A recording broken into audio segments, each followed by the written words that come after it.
Uzma be be, سب سے پہلے آپ یہ آغاز کر لیجئے. آج جو اعظم خان کے اس بیان کے بعد کی کہانی ہے وہ تو ہم وہیں پہ واپس چلے گئے 27 مارچ 2022 سے پہلے کی صورتحال، جہاں سے عمران خان نے یہ کہانی شروع کی تھی. جی شکریہ ملک صاحب، بالکل ایسے ہی ہے. اور اس کے بیچ میں یہ ہوا کہ جب شہباز شریف صاحب کی حکومت آئی تو انہوں نے اس کے اوپر تحقیقات کرنے کے لیے ایک کمیشن بنانے کا جو ہے فیصلہ کیا اور کہا کہ اس پہ جو ہے سائفر کی تحقیقات ہوں گی. لیکن وہ پارٹی اور اس کا وہ سربراہ جو اس سارے گھنونے کھیل کے مرکزی کردار ہیں، وہ ہمیشہ کی طرح جو ہے وہ عدالت چلے گئے اور جا کر انہوں نے ایک اسٹے آرڈر لے لیا، جس کے اوپر پھر ان سائفر تحقیقات جو ہے اس کے اوپر تحقیقات آگے نہیں بڑھ سکی. کل لاہور ہائی کورٹ نے اس اسٹے کو ویکیٹ کر دیا اور ایف آئی اے کو اجازت دے دی کہ وہ اس کے اوپر تحقیقات کرے. اب جہاں تک یہ آج کے اس اعظم خان کے اسٹیٹمنٹ کی بات ہے، بہت ساری باتیں آپ بھی سن رہے ہوں گے، سوشل میڈیا پہ بھی بہت سارے اینکر حضرات بھی گفتگو کر رہے ہیں اور جو ہے وہ یہ کہہ رہے ہیں کہ جی وہ لاپتہ تھے اور جو ہے وہ ان کو جو ہے یہ شاید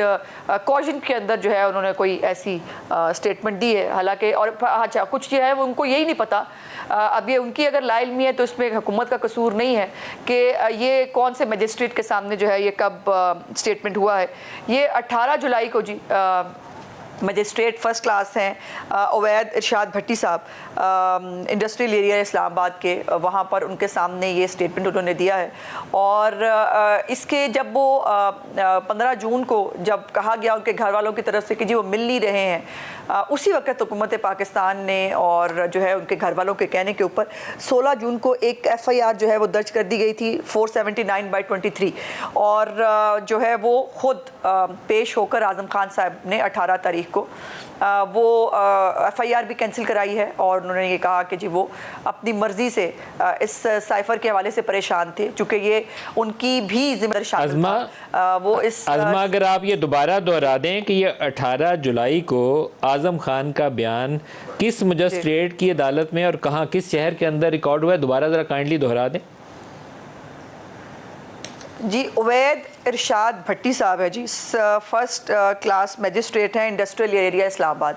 اور 18 جولائی کو وہاں پر انہوں نے جو ان کی ایف آئی آر بھی تھی 479/23 وہ بھی انہوں نے کینسل جو ہے وہ کرنے کی درخواست کی اور ساتھ میں یہ اسٹیٹمنٹ بھی جو ہے وہ ان کا ہوا. میری گزارش یہ ہے جن لوگوں نے شور مچایا ہوا ہے کہ جی وہ اعظم خان نے یہ اسٹیٹمنٹ دے دیا، کون سی نئی بات کی؟ آپ نے جیسے آپ نے انٹرو میں ایک بڑی تفصیل سے آپ نے اس کے بارے میں آگاہ کیا ہے، یہ وہی ہے same exactly word to word جو اس آڈیو کے اندر سننے کو ملا، جو 2-3 آڈیوز جس کے بارے میں بھی آپ نے تفصیل سے بتایا کہ جس میں عمران خان نے کھیلنا تھا اس سائفر کے اوپر. اب یہ جو کیس ہے، اگر اعظم خان صاحب جو کہا ہے، جو ان کی آڈیو بھی موجود ہے، اس کو وہ کورابوریٹ کر رہے ہیں.